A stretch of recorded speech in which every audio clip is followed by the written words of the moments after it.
Right friends. So జాగ్రఫీలో ocean currents అనే topic చదువుకున్నాము. దాని తర్వాత మనం స్టార్ట్ చేస్తున్నటువంటిది ocean deposits or marine deposits అని పిలుస్తాం. సముద్రం లోపల కొన్ని నిక్షేపాలు ఉన్నాయి, నిధి నిక్షేపాలు అంటాం కదా. అట్లనే సముద్ర గర్భంలో సముద్రం లోపల కొన్ని నిక్షేపాలు ఉన్నాయి. ఇవి భవిష్యత్తులో మనిషికి చాలా చాలా ఉపయోగపడతాయనే ఆశ మన ప్రపంచవ్యాప్తంగా ఉంది. రాను రాను భూమి మీద ఉన్నటువంటి అన్ని వనరులు క్షీణించిపోతాయి.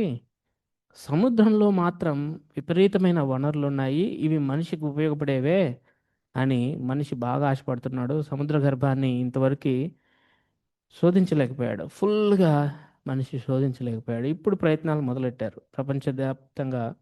ఈ సముద్ర గర్భంలో మనకు ఉపయోగపడేవి ఏమైనా దొరుకుతాయేమో అని ప్రపంచవ్యాప్తంగా అందరూ పరిశీలిస్తున్నారు. మన ఇండియా కూడా ఒక ప్రాజెక్ట్ని చేపట్టింది, సముద్రయాన్ ప్రాజెక్ట్. మచ్చా 6000 అనే వెహికల్ని రూపొందిస్తుంది. దీని ద్వారా లోపలికి వెళ్ళి చూడబోతున్నారు. ముఖ్యంగా polymetallic nodules, PMN, polymetallic nodules అనేవి సముద్ర గర్భంలో పెద్ద ఎత్తున ఉన్నాయి. ఇవి దొరికితే చాలా చాలా యూస్ఫుల్గా ఉంటుంది అని చెప్పి ప్రపంచ దేశాలన్నీ ఇప్పుడు సెర్చ్ చేస్తున్నాయి. సో ఓషియన్ డిపాజిట్స్ గురించి కొంచెం డెప్త్గా నేర్చుకోవాల్సిన అవసరం ఉంది. సో ఫ్రెండ్స్, చూద్దాం.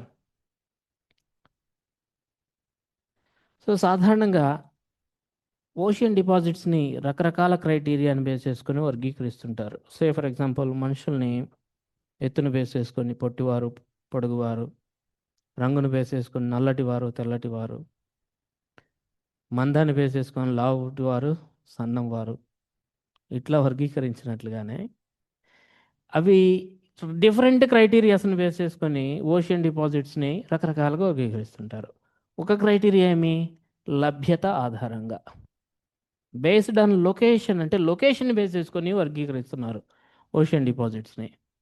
కొన్ని ఓషియన్ డిపాజిట్స్ తీరానికే దగ్గరలోనే దొరుకుతాయి. మనం చూసాం continental shelf, continental slope and abyssal plain, సముద్రాఘాతం.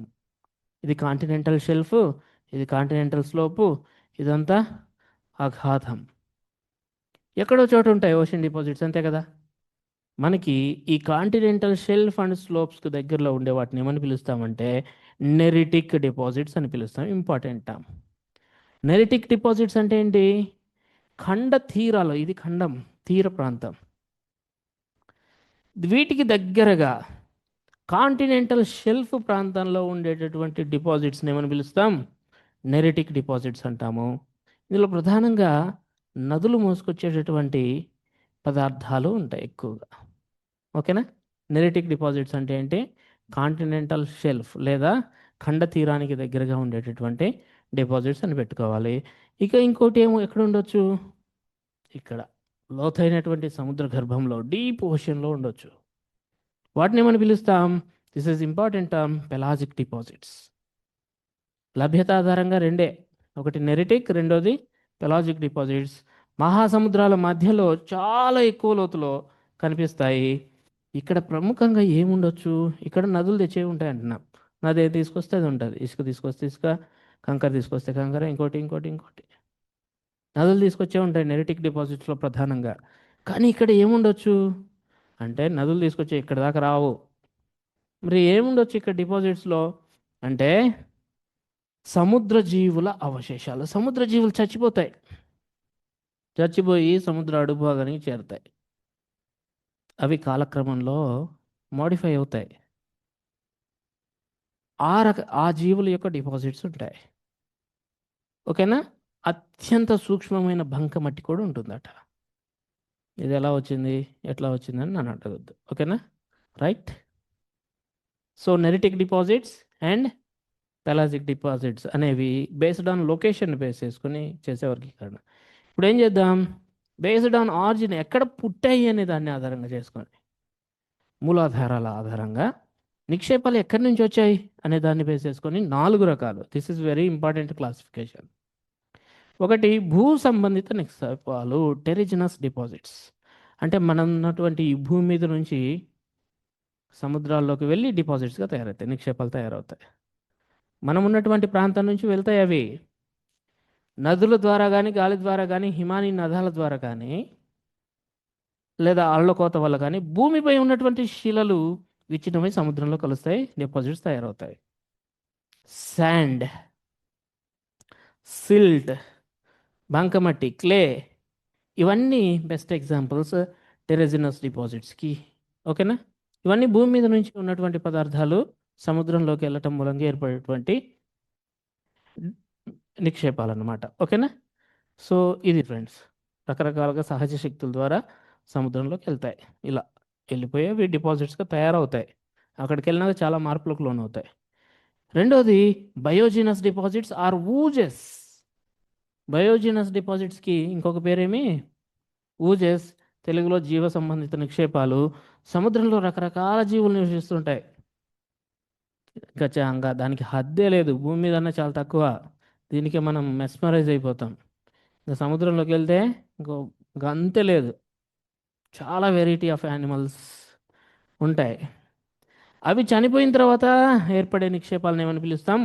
ఊజెస్ లేదా బయోజినస్ డిపాజిట్స్ లేదా జీవ సంబంధిత నిక్షేపాలు అని పిలుస్తాము. ఈ ఊజెస్ 2 టైప్స్.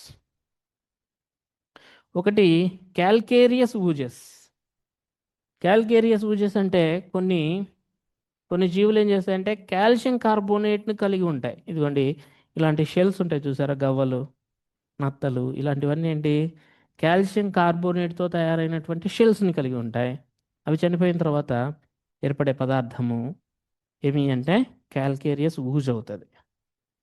కాల్షియం కార్బోనేట్ని కలిగినటువంటి జీవులు చనిపోయటం వల్ల ఏర్పడే అవశేషాలు గ్లోబ్ జెరైనా ఊజ్ అనేది ఫేమస్. గ్లోబ్ జెరైనా అనేటువంటి చిన్న చిన్న జంతువులు చనిపోయి సముద్రంలో పెద్ద మొత్తంలో డిపాజిట్స్ ఫామ్ అవుతాయి. గ్లోబ్ జెరైనా ఊజ్ అనేది దేనికి బెస్ట్ ఎగ్జాంపుల్? క్యాల్కేరియస్ ఊజ్ అనేది గుర్తుపెట్టుకోండి. ఇవి మరీ ఎక్కువ లోతులో ఉండవు, కరిగిపోతాయి. మరీ ఎక్కువ లోతులో ఏమి ఉండవు, కొంచెం తక్కువ లోతులోనే ఉంటాయి. ఇక సిలీషియస్ ఊజెస్, దిస్ ఈజ్ అస్సలు కరగదు. ఇంకా సిలీషియస్ ఊజెస్ అంటే సిలికాన్ డైఆక్సైడ్ని కలిగి ఉండే డయాటమ్స్ కొన్ని ఉంటాయి ఇలా.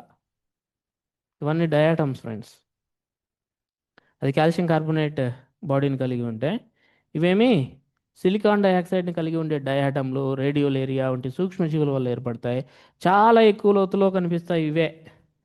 లోతు పరంగా సిలీషియస్ ఊజెస్ లోతులో కనపడతాయా లేదా కార్బోనేషియస్ ఊజెస్ ఎక్కువ లోతులో కనపడతాయా? సిలీషియస్ ఊజెస్ డయాటమ్ల వల్ల ఏర్పడతాయి ప్రధానంగా.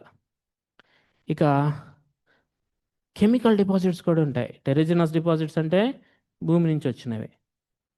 ఊజెస్ అంటే జీవుల నుంచి ఏర్పడినవి, బయోజినస్ డిపాజిట్స్. ఇంకా థర్డ్ కేటగిరీ ఏంటి? Chemical deposits. ఇవేమి సముద్రపు నీటిలో కరిగి ఉన్న ఖనిజాలు రసాయన ప్రక్రియ వల్ల గడ్డగడతాయి. సముద్రంలో ఉన్న కొన్ని మినరల్సే గడ్డగట్టిపోతాయి కొన్ని రసాయనిక ప్రక్రియల వల్ల. అలా గడ్డగట్టిపోయి అడుగు భాగానికి చేరుతాయి. Best example polymetallic nodules. వీటి కోసం చూస్తుంది ప్రపంచం ఇప్పుడు. పాలిమెటాలిక్ నాడ్యూల్స్, ఇవి దొరికితే మనము భూమి మీద ఐరన్ ఖనిజం కోసం మ్యాగ్నెటైట్, హెమటైట్ ఉంటాయి కదా, ఐరన్ ఓర్ కోసం తవ్వాల్సిన పని లేదు. ఇవి చాలు, తెచ్చుకొని హ్యాపీగా ఐరన్ తయారు చేసుకోవచ్చు. భూమి మీద తవ్వి తవ్వి తవ్వి తవ్వి అంత అయిపోయిందని బాధపడాల్సిన పనిలే, ఇవి దొరికితే చాలు. పాలిమెటాలిక్ నాడ్యూల్స్, ఇక్కడ మ్యాంగనీస్ నాడ్యూల్స్ అంటాం లేదా పాలిమెటాలిక్ నాడ్యూల్స్ అంటాం. బంగాళదుంపల పరిమాణంలో ఉండి మ్యాంగనీసు, ఐరన్, నికెల్, కోబాల్ట్ ఇవి రెండైతే మోడర్న్ డేస్లో బ్యాటరీ స్టోరేజ్ చాలా కావాలి. ఇలాంటి విలువైన లోహాలను కలిగి ఉంటాయి భవిష్యత్తుకు పెద్ద ఖనిజ వనరులు. ప్రపంచం ఇప్పుడు వీటి కోసం చూస్తుంది. మనకు ఊజెస్ కూడా ఉపయోగపడతాయేమో చెప్పలేము, కానీ బాగా ఉపయోగపడతాయని ప్రపంచం ఇప్పుడు విశ్వసిస్తుంది. ఏ డిపాజిట్స్?